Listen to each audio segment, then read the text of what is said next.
기독교 신앙을 여러 가지로 표현할 수 있겠지만 기억이라는 단어로도 설명할 수 있겠죠.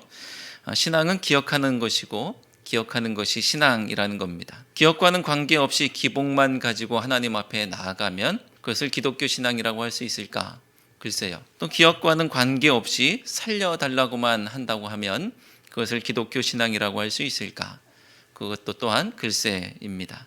그가 하나님께서 행하신 일, 또 하나님께서 말씀하신 일을 기억하지 못했지만 하나님 앞에 나갔다면 하나님을 기억해낸 것이니까 나쁘지는 않죠. 기복을 가지고 나갔건 아니면 살려달라고 나갔건 하나님을 기억해낸 것이니까 나쁘지는 않지만 빵점은 아니지만 그것도 기억이라고 하면 또 기억이겠지만 좀 아쉬움이 있습니다. 우리의 신앙은 그럭저럭 이것을 추구하는 신앙이 아니죠. 하나님 앞에 나아갈 때는 우리의 최선을 가지고 최고의 것을 가지고 나가야 하겠기에 우리는 우리의 삶을 통해서 하나님의 말씀을 떠올리고 하나님의 행하신 일들을 기억하며 그 고백으로 하나님 앞에 나가야 하는 것입니다. 그럴 때 우리는 하나님을 찬송할 수 있는 것이고 또 그분의 말씀을 곱씹어 우리의 삶을 바꿔나갈 수 있기 때문입니다. 그게 바로 예배입니다. 예배는 하나님을 기억하는 행위이죠. 예배는 주님의 말씀을 기억하려는 몸부림이고 예배는 주님의 구원을 잊지 않으려는 몸부림입니다. 그리고 예배는 그분의 십자가와 부활을 매주 기념하는 행위이죠. 우리에게는 매 주일이 부활절이에요. 교회의 달력을 교회력이라고 한다고 했죠. 성도는 교회력에 따라서 강림절로 한 해를 시작하고 예수님의 생애와 하나님의 통치를 기반으로 절기를 구분해서 1년을 보냅니다. 자, 이것은 1년 단위의 기억이죠.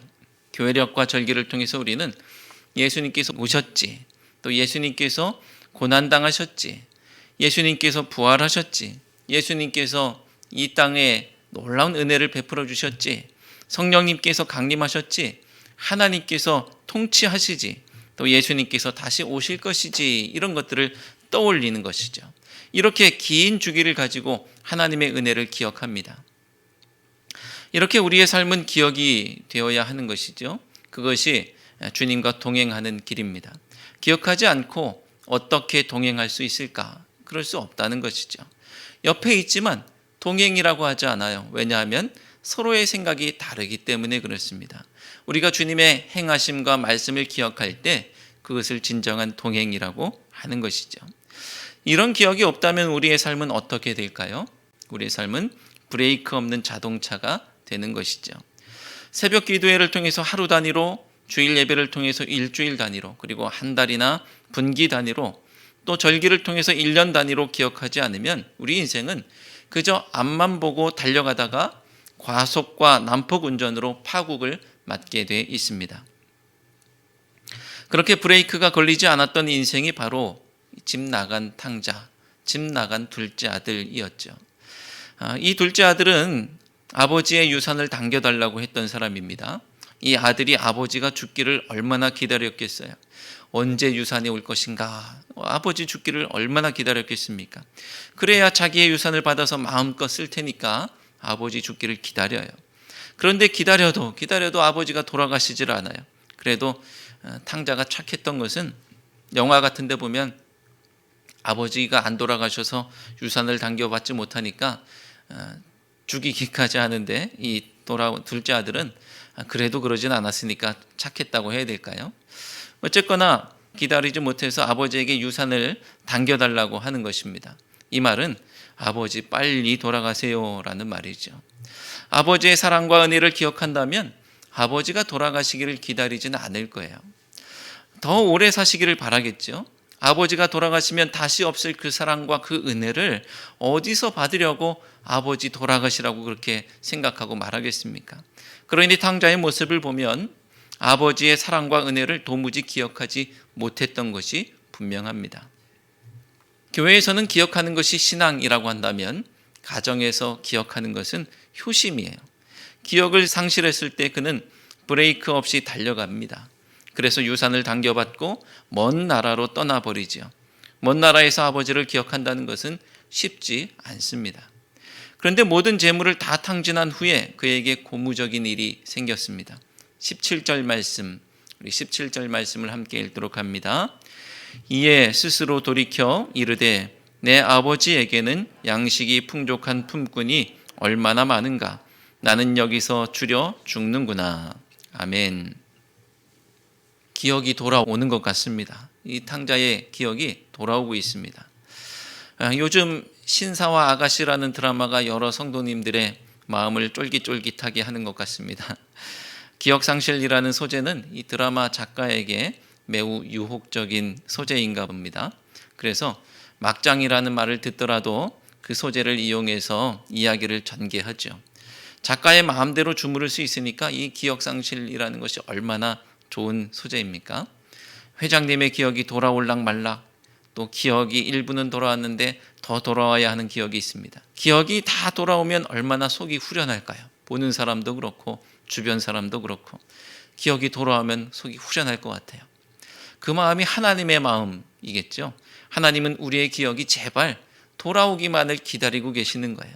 우리가 시선을 다른 곳에 빼앗겨서 하나님은 잊고 다른 것만 바라보며 살고 있었는데 하나님은 제발 눈을 돌려서 나를 기억하라고, 하나님께서 행하신 것이 무엇인지, 말씀하신 것이 무엇인지 제발 떠올리라고 그렇게 기대하고 기다리고 계십니다.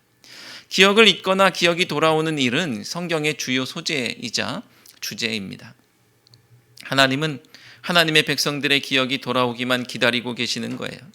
또 잊지 않기만을 원하시는 거예요. 왜냐하면 그 기억은 관계이고 또 그 관계는 생명이고 전부이기 때문에 그렇습니다. 기억은 관계이고 생명이고 전부예요. 둘의 관계를 연결해 주는 것이 기억입니다. 이 사람과 이 사람의 관계를 연결해 주는 것이 기억이에요. 둘의 관계를 생명력 있게 하는 것도 기억입니다. 탕자가 기억을 지웠을 때 관계는 끊어졌고 그는 먼 나라에서 죽을 수밖에 없게 됐죠. 그런데 그에게 소망이 끊어지지 않은 것은 마치 심정지된 어떤 사람의 맥박이 희미하게 남아 뛰기 시작하는 것처럼 기억이 돌아오기 시작한다는 것입니다. 17절 말씀에서는 먼저 품꾼에 대한 기억이 희미하게 떠오르더니 18절에서는 아버지에게 죄를 지었다는 것, 또 19절에서는 내가 아버지의 아들이었다는 것을 떠올리게 됩니다. 그렇게 기억이 떠오르니까 이전에는 전혀 하지 않았을 발걸음을 계획하게 되는 것이죠.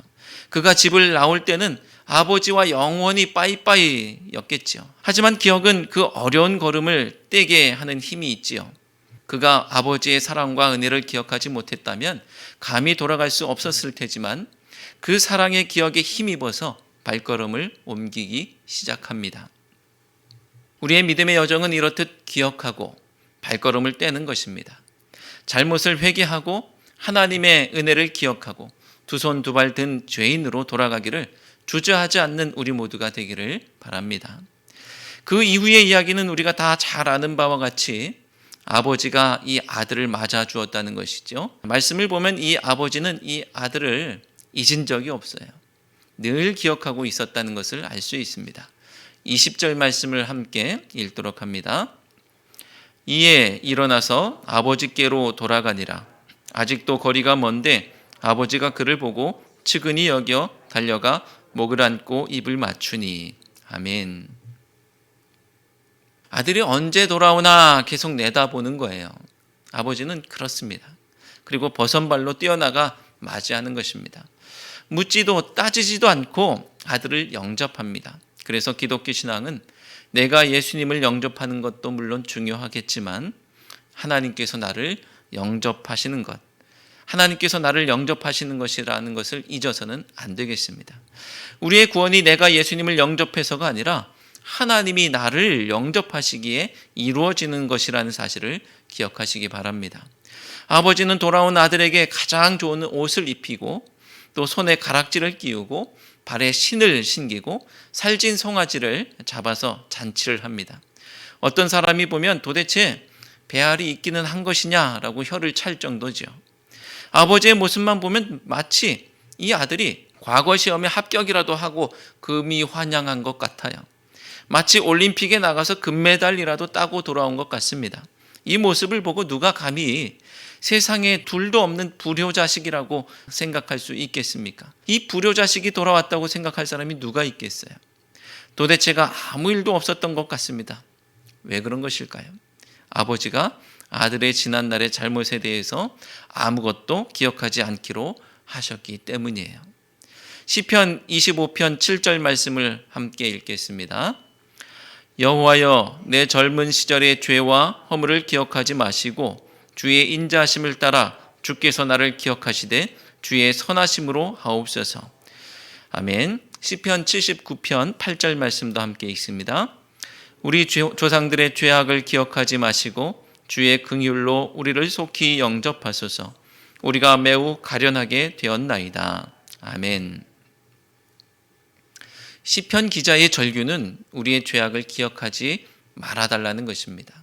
그리고 주님께서 영접하시지 않으면 소망이 없다는 것을 알기에 나를 받아달라고 합니다. 그리고 이런 절규에 대한 하나님의 응답, 아니 그 이전부터 세우신 하나님의 뜻은 우리의 죄를 도무지 기억하지 않겠다는 것입니다. 이사야 43장 25절 말씀을 함께 읽습니다. 이사야 43장 25절.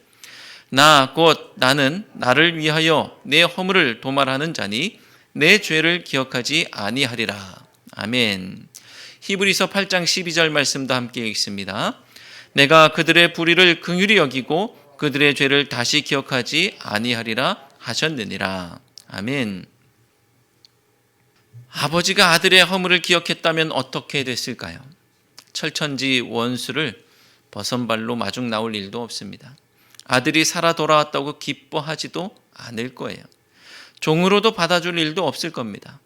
큰 아들과 짝짝꿍이 되어서 돌아온 아들을 내쫓았겠지요. 하지만 아버지는 큰 아들의 불만에 오히려 이렇게 말하죠. 아까 읽었던 32절 말씀을 함께 읽겠습니다. 이 내 동생은 죽었다가 살아났으며 내가 잃었다가 얻었기로 우리가 즐거워하고 기뻐하는 것이 마땅하다 하니라. 아멘. 도무지 있을 수 없는 놀라운 사랑이죠. 하나님께서 우리의 죄를 기억하셨다면 어떻게 됐을까요? 예수님을 보내시고 십자가에 못 박는 일도 없었을 것입니다. 구원, 생명, 천국 소망 같은 단어, 이것은 우리의 입에 올릴 수 있는 단어가 아니었을 거예요. 아무런 소망도 없고 그저 죽을 수밖에 없었겠지요. 하지만 하나님은 기억하지 않기로 작정하셨고 그것이 은혜입니다. 하나님과 원수였던 우리가 하나님의 자녀로 받아들여지는 것이 기적이지요. 이전에는 감히 상상할 수도 꿈꿀 수도 없었던 하늘 뜻과 하늘 가치로 살아갈 수 있게 된 것이 은혜요 기적입니다. 기독교 신앙은 기억과 망각의 만남입니다. 우리는 하나님의 은혜를 망각하고 원수가 돼서 멀리 떠났지만 하나님은 그런 우리를 잊지 않고 아들로 기억하고 찾아오십니다. 기독교 신앙은 우리로 하나님의 사랑과 은혜를 기억하라고 말씀하고 하나님은 우리의 죄와 허물을 기억하지 않고 망각하겠다고 하십니다. 사랑하는 성도 여러분, 한 해를 보내고 새로운 한 해를 맞이하는 이때 여러분은 무엇을 기억하고 무엇을 잊으셨습니까? 우리를 이끄시는 하나님의 은혜와 사랑이 새해에도 주국교회와 성도님들의 삶 가운데 충만하시기를 주님의 이름으로 축원합니다. 아멘.